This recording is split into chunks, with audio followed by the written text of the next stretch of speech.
Bonjour à toutes et à tous, on continue la série sur les marches aléatoires et aujourd'hui on va enfin traiter le cas de la dimension 2. Alors je rappelle un petit peu ce qu'on avait fait la dernière fois, on avait montré ce lemme-là, donc il y a un critère pour savoir si une marche aléatoire est récurrente ou pas, et le lemme dit que la marche aléatoire est récurrente si et seulement si on a divergence d'une certaine série, qui est cette série-là. Donc, somme pour n variant de 1 à plus infini des probabilités que S de n soit égal à 0. Donc la marche est récurrente si et seulement si on a cette égalité-là. Ce lemme-là, on l'a utilisé dans le cas de la dimension 1. Dans le cas de la dimension 1, ce truc-là, c'était en gros de l'ordre de 1 sur racine de n, donc il y avait une constante devant, mais ça ne change rien. Et donc, un truc de l'ordre de 1 sur racine de n, évidemment, la série va diverger.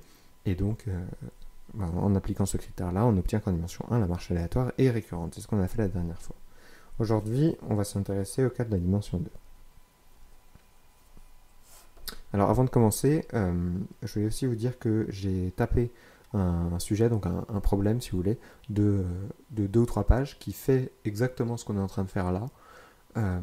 Donc si vous voulez le faire un peu plus par vous-même et être, on va dire, moins passif devant les vidéos, n'hésitez pas à aller chercher un peu ce problème-là. Je le mettrai en description ou dans les commentaires, je ne sais pas trop, je trouverai. Probablement un lien dans la description. Donc si vous avez envie d'être un peu plus actif vis-à-vis de ce théorème de Polya, je vous conseille très fortement de chercher un peu le problème avant de regarder les vidéos, quitte à si vous n'y arrivez pas, revenir regarder un petit bout de la correction sur la chaîne, puis retourner au problème, etc. De manière générale, je pense que c'est beaucoup plus bénéfique de chercher par soi-même plutôt que de regarder quelqu'un faire les calculs à sa place. Et donc c'est pour ça que je vous conseille plutôt de faire le problème plutôt que de regarder passivement les vidéos. Voilà, donc ceci étant dit, vous faites comme vous voulez, bien sûr, hein, mais je vous mettrai ce problème-là en description si ça vous intéresse. Voilà. Donc aujourd'hui, on fait la dimension 2. Alors, qu'est-ce qui se passe en dimension 2 ? Encore une fois, nous, ce qu'on veut, c'est calculer la probabilité que S de 2n soit égal à 0. Ou au moins en avoir une estimation asymptotique pour pouvoir appliquer ce critère-là. Alors, la probabilité que S de 2n soit égal à 0, ça va être le nombre de chemins de longueur 2n qui revient à 0. Donc, c'est-à-dire le nombre de chemins de 0 à 0 de longueur 2n sur le réseau. Donc, un exemple de tel chemin, ici c'est le 0, on va faire un truc comme ça, tac. Donc ça vous donne un exemple pour n égale 3. Vous voyez que ça, c'est un chemin de longueur 6 qui revient à 0. Le nombre de chemins de longueur 2n qui revient à 0 sur le nombre de chemins de longueur 2n. Donc évidemment, c'est sous-entendu des chemins qui partent de 0. Alors pourquoi ça c'est vrai ? Parce qu'en fait, chaque chemin a une probabilité, a la même probabilité d'être emprunté. Si vous voulez, la probabilité la probabilité d'emprunter un des chemins, donc par exemple un truc comme ça, vous voyez que par indépendance, il faut que la probabilité d'emprunter ce chemin-là, ça va être le produit des probabilités de chacun des pas, et la probabilité d'un des pas, ça va être 1 sur 2d, et donc il faut mettre tout ça à la puissance, du coup cette fois-ci ça va être 2n. Donc tous les chemins sont équiprobables. Donc ici ça fait 1 sur 4 puissance 2n, puisqu'on est en dimension 2. Ok, donc tous les chemins sont équiprobables, et donc la probabilité d'être sur un des chemins qui nous intéresse, c'est-à-dire les chemins qui reviennent à 0 au bout d'un temps n, c'est le nombre de chemins qui nous intéresse sur le nombre de chemins au total de longueur 2n. Voilà, c'est juste conséquence du fait que les chemins sont équiprobables. Ok, simplifions un petit peu ce truc-là. Le nombre de chemins de longueur 2n, en fait, on l'a essentiellement calculé ici. Le nombre de chemins de longueur 2n, vous voyez que à chaque pas, il y a 2d possibilités, donc c'est-à-dire 4 possibilités ici. Et donc il y a 4 possibilités à chaque pas, et on fait 2n pas, donc au total il y a 4 puissance 2n chemins. Ok, voilà, on va dire 4 puissance 2n chemins au total. Donc sous-entendu, chemins qui partent de 0 et qui sont de longueur 2n. Et donc finalement, la probabilité que S de 2n soit égal à 0, c'est 1 sur 4 puissance 2n fois le nombre de chemins de longueur 2n qui reviennent à 0. Et évidemment, sous-entendu, qui partent de 0 et qui reviennent à 0 autant 2n. Donc on va dire autant de n. Donc un exemple de tel chemin, ça peut être celui-là. Ok, mais en revanche, si je fais un truc comme ça, tac, tac, tac, tac, tac, on peut être tenté de dire que ça revient à 0, mais pour n égale 3, ça va pas être compté là-dedans, parce que je veux un chemin qui revient à 0 autant de n, donc en fait à 6 pour n égale 3. Voilà, donc en fait on est ramené à compter ce truc-là, on est ramené à compter les chemins de longueur 2n qui reviennent à 0 au bout d'un temps, de n. Alors, comment on va compter ça? Bon, ici il va falloir faire un peu de dessin. On dessine notre réseau, et on cherche le nombre de chemins de longueur 2n qui reviennent à 0. Alors, on va noter k, le nombre de passages, enfin de pas de la forme comme ça. Okay, donc si ici c'est mon 0, ici je fais ça, ça, ça, ça, ça, ça. Et donc k c'est le nombre de passages comme ça, et h c'est le nombre de passages verticaux. Donc ici vous voyez qu'on a k égale 2 et h égale 1.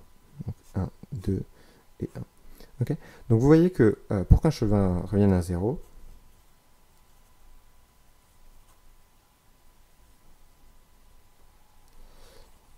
il y a deux conditions qui sont nécessaires et suffisantes. Enfin, si on a les deux conditions vérifiées, on revient à 0, et réciproquement si les deux conditions sont vérifiées, on revient à 0, et si on revient à 0, les deux conditions sont vérifiées. Ces deux conditions-là, c'est le nombre de comme ça, donc de passage vers la droite, est égal au nombre de sauts vers la gauche. Okay, donc vous voyez ici c'est le cas, il y en a 1, 2 vers la droite et 1, 2 vers la gauche. Et de la même manière, le nombre de verticaux est égal au nombre de horizontaux. Okay, donc maintenant on va compter les chemins, on va compter donc, juste, ah oui, cette chose-là, ça va être égal à k, c'est le nombre de chemins vers la droite, et cette chose-là, c'est égal à h. Donc maintenant, ce que ça impose, c'est que 2k plus 2h, c'est ce nombre-là, plus ce nombre-là, plus ce nombre-là, plus ce nombre-là, c'est-à-dire le nombre de sauts au total, donc ça doit être 2n. Ok, donc c'est-à-dire que k plus h est égal à n. Ok, donc maintenant, comptons les chemins. Donc on va dire nombre de chemins récurrents de longueur 2n. Nombre de chemins qui reviennent à 0 après avoir fait 2n sauts. Bon bah ça, on va séparer selon le nombre de trucs vers la droite. Donc le nombre de trucs vers la droite, il peut varier de 0 à n, parce que si on fait plus que n trucs vers la droite, plus que n sauts vers la droite, il n'y aura pas la place pour faire autant de sauts vers la gauche. Ok. Et donc maintenant, il faut choisir à quel temps on fait les sauts vers la droite. Donc pour ça, on a k parmi 2n choix. Il y a k parmi, il y a, si vous voulez, il faut choisir les numéros des sauts vers la droite. Donc ici, le premier saut est vers la droite et le troisième saut est vers la droite. Donc en fait, il faut choisir une partie de cardinal k de l'ensemble 1, 2n. Et donc ça nous donne cette chose-là. Maintenant, il faut aussi choisir la position des sauts vers la gauche. Donc cette fois-ci, il y en a k aussi. Donc il faut en choisir k, mais cette fois-ci parmi 2n moins k, puisque on ne peut pas réutiliser les k qui correspondent aux sauts vers la droite. Ok, il reste deux choses à choisir, c'est le nombre de sauts vers le haut et le nombre de sauts vers le bas. Le nombre de sauts vers le haut, il faut en choisir h, mais le truc c'est que h, on sait que ça doit être n-k, donc il faut en choisir n-k parmi ce qui reste, et donc là il reste 2n moins 2k. Ok, et ensuite il faudrait choisir le nombre de sauts vers le... Enfin, il faut choisir la position des sauts vers le bas, pardon, mais en fait il n'y a plus le choix parce que il reste n-k sauts à placer, et de tout ce qu'on a laissé, il reste que n-k, donc en fait ça va donner n-k parmi n-k, et ça en fait, ça fait 1. Ok, donc voilà le nombre de chemins récurrents de longueur 2n. Donc c'est un petit raisonnement combinatoire un peu fastidieux. N'hésitez pas à regarder ce qui se passe sur des petits cas pour bien vous convaincre de ce que j'ai raconté. Et donc maintenant, on va écrire ça avec des factoriels et on va voir s'il n'y a pas des simplifications magiques qui apparaissent. Et spoiler, évidemment, il va y en avoir parce qu'un truc comme ça, c'est quand même pas très pratique à gérer. Donc, ici, déjà bonne nouvelle, on a un deuxième cas factoriel qui va s'annuler avec celui du haut. super. 2n moins k factoriel. Ici, on a 2n moins 2k factoriel, un autre k factoriel. 2n moins 2k, super, il va s'annuler avec celui du bas. Ici, on a n moins k factoriel fois n moins k factoriel. Ok, ça dégage avec ça. Ça dégage avec ça. Et j'espère que j'oublie rien, mais je crois que c'est bon. Ok, donc il nous reste somme pour k variant de 0 à n de 2n factoriel sur k factoriel au carré, n moins k factoriel au carré. Ok, donc je vais avoir besoin d'un peu plus de papier. On continue. Là, on va forcer l'apparition des coefficients binomiaux. Hein. Et donc ça, bon, bah, ça va nous donner 2n factoriel. Donc je sors le 2n factoriel et je mets sur un n factoriel au carré, fois somme pour k variant de 0 à n de n factoriel sur k factoriel n moins k factoriel. Donc là, je fais apparaître un coefficient binomial à la main, hein, en multipliant par n factoriel au carré et en divisant. Et donc devant, il reste n parmi 2n, et il reste à l'intérieur cette somme des k parmi n au carré. Voilà, donc bon, le nombre de chemins récurrents, en fait, on arrive à le simplifier un petit peu en ce truc-là. Maintenant, j'aimerais bien calculer ce truc-là. Alors, il y a des raisonnements combinatoires, très intelligents pour faire ce truc-là. Je vous laisse y réfléchir, je vais vous proposer une autre méthode qui est, on va dire, un peu moins traditionnelle pour ce genre de choses, mais que j'aime bien. Donc je vous la propose. N'hésitez pas à proposer dans les commentaires des raisonnements combinatoires qui permettent de calculer ça, parce qu'il y en a des très jolis. Je vais vous proposer autre chose. Le truc que je vais vous proposer, c'est de regarder ce polynôme-là. Alors, a priori, ça n'a rien à voir, mais vous allez voir que ça a à voir. Ce polynôme-là, vous pouvez le développer par le binôme de Newton, ça vous donne cette chose-là. Ok, super. Mais d'un autre côté, vous pouvez l'écrire comme x plus 1 puissance n fois x plus 1 puissance n. Et ça, bah, vous pouvez développer les deux membres par le binôme de Newton, et vous obtenez k parmi n, x puissance k, le tout au carré. Et quand vous développez le carré, vous obtenez h et k, deux indices qui varient entre 0 et n, et vous avez k parmi n fois h parmi n, x puissance k plus h. Maintenant, ce que ça nous dit, c'est que ces deux équations-là, enfin ces deux membres-là, sont égaux. Ok, ces deux polynômes, on va identifier le terme en x puissance n.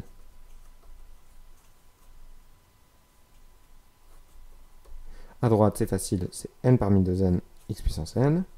Et à gauche, eh ben, il faut que k plus h soit égal à n. Donc c'est la somme pour k plus h égale à n, k h entre 0 et n, des k parmi n, h parmi n, du coup x puissance n. Donc ce que ça vous donne, c'est que 2n, enfin n parmi 2n, c'est la somme, donc là j'écris juste que h, ça va être n moins k, pour k variant de 0 à n, de k parmi n, n moins k parmi n. Là, vous utilisez le fait que les coefficients binomiaux sont symétriques pour transformer ce truc-là en un k parmi n, et donc vous obtenez exactement k parmi n au carré. Et ça, c'est super, c'est exactement ce qu'on voulait. Voilà, ce genre d'astuce là, de développer des polynômes de deux manières différentes, c'est pas du tout anodin. C'est un truc assez classique en combinatoire. Quand vous voulez démontrer des identités de fous furieux qui font apparaître des coefficients binomiaux dans tous les sens avec des produits de coefficients binomiaux, par exemple, je pense à l'identité de Vandermonde, pour ceux qui connaissent, ce genre d'astuce, ça marche. Ça fonctionne très bien. Et parfois, c'est même plus facile à mettre en place que les raisonnements combinatoires. Donc ici, il y a un raisonnement combinatoire pas trop difficile, mais parfois ça peut être beaucoup plus compliqué que ça. Et dans ce cas-là, privilégier ce genre d'astuce avec des polynômes, ça peut être pas mal. Donc, exercice, essayez si vous connaissez l'identité de Vandermonde et que vous l'avez montré par des moyens combinatoires, essayez de la montrer avec ce genre d'astuce-là. Ok, bon, du coup, cette chose-là, c'est n parmi 2n, super. Et donc finalement, le nombre de chemins récurrents de longueur 2n, bah ça va juste être n parmi 2n au carré. Bon, je vous avais pas menti, il y avait quand même un peu de calcul dans cette vidéo, mais là on arrive au bout, essentiellement, juste à estimer asymptotiquement. Donc nous, on avait dit que la probabilité que s de 2n soit égal à 0, on avait dit que c'était le nombre de chemins récurrents de longueur 2n sur le nombre de chemins de longueur 2n au total. Le nombre de chemins de longueur 2n, on avait calculé que c'était 4 puissance 2n, si je dis pas de bêtises, c'est ça. Et il reste n parmi 2n au carré qui correspond à ce terme-là. Maintenant, bon, on va estimer ça asymptotiquement, hein, donc formule de Stirling. Vous avez remarqué que c'est un peu par hasard le carré de celle qu'on obtenait en dimension 1. C'est pas du tout un truc général. Hein. Enfin, la probabilité en dimension D, ça va pas être la puissance dième de la probabilité en dimension 1. Enfin, je crois pas. Je dis peut-être une connerie, mais je pense que je l'aurais vu.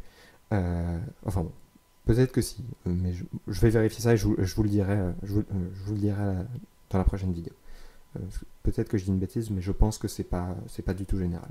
Parce qu'en fait, dans le cas de la dimension supérieure ou égale à 3, on n'arrive plus à avoir une forme explicite de cette probabilité, et donc ça devient beaucoup plus compliqué de faire les calculs asymptotiques. On n'aura pas de forme comme ça en dimension 3 et supérieure, on sera bloqué avec des sommes, et donc il faudra faire les estimations asymptotiques directement sur les sommes. Bref, on estime cette chose-là avec la formule de Stirling. Donc là, bon, c'est du calcul tout bête. Hein. Donc là, il faut juste bien connaître sa formule de Stirling et pas s'emmêler les pinceaux dans les différentes 2 qui apparaissent dans tous les sens. Il y a des carrés. Alors ici, ça va être n puissance 2n. Je fais déjà une bêtise. Et ici, racine. Alors, pardon, il n'y a pas de 2 ici, parce qu'il y a un carré là-haut. Je fais n'importe quoi. 2 pi n. Ok. Ok, maintenant. Si, pardon, il y a des 2. Excusez-moi, il y a des 2 puisque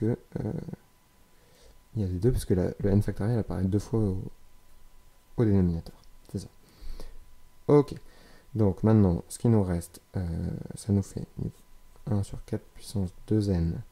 Alors, 2n puissance 2n. Exponentielle moins 2n. Alors tout ça, en fait, à cause du carré, ça va être puissance 4n. Ici, c'est puissance 4n. Ici, on a 4 pi n grâce au carré. Ensuite, ici, on a n puissance 4n. Exponentielle moins 4n. Le 2 pi n, il est au carré 2 fois. Enfin, le racine de 2 pi n est au carré 2 fois, donc il nous reste ça. Ok. Maintenant, ça et ça s'annule. Ça et ça s'annule. Le 4 ici et le 2 là, ils s'annulent. Et donc finalement, qu'est-ce qu'il nous reste? Il reste juste 1 sur pi n. Voilà. Donc sans surprise, en fait, c'était le carré de celui de la dimension 1. Donc, bon, c'est bien ce qu'on voulait. Et donc finalement, on a que la probabilité que S de n soit égal à 0, c'est équivalent à une constante dont je me fous complètement, fois 1 sur n. Ok, et donc finalement, la série diverge. Donc ça, c'est encore une fois vos théorèmes de comparaison des séries à termes positifs. Et ça fait l'infini, plus infini si vous voulez, toute la somme. Et donc, avec le lemme', on obtient que la marche aléatoire en dimension 2 est récurrente. Et maintenant, il nous reste à traiter le cas de la dimension 3, qui va être un peu plus technique analytiquement. Il va être essentiellement... Enfin, ça va être la même chose au niveau combinatoire, il n'y aura pas plus d'arguments combinatoires. Donc si vous avez bien compris ces trucs-là, il n'y aura pas spécialement de difficulté. En revanche, il est plus technique niveau analyse, niveau estimation asymptotique, ce genre de choses. On ne s'en sort pas juste en balançant la formule de Stirling. Il va falloir travailler un peu plus, et notamment, si j'ai pas de meilleure idée d'ici là, je vais devoir vous introduire la fonction gamma et faire des calculs qui font intervenir des arguments de convexité et ce genre de choses. Donc ça va être un peu plus salé en termes analytiques, mais la combinatoire reste la même. Voilà, donc c'est tout pour aujourd'hui, j'espère que ça vous a plu et à bientôt.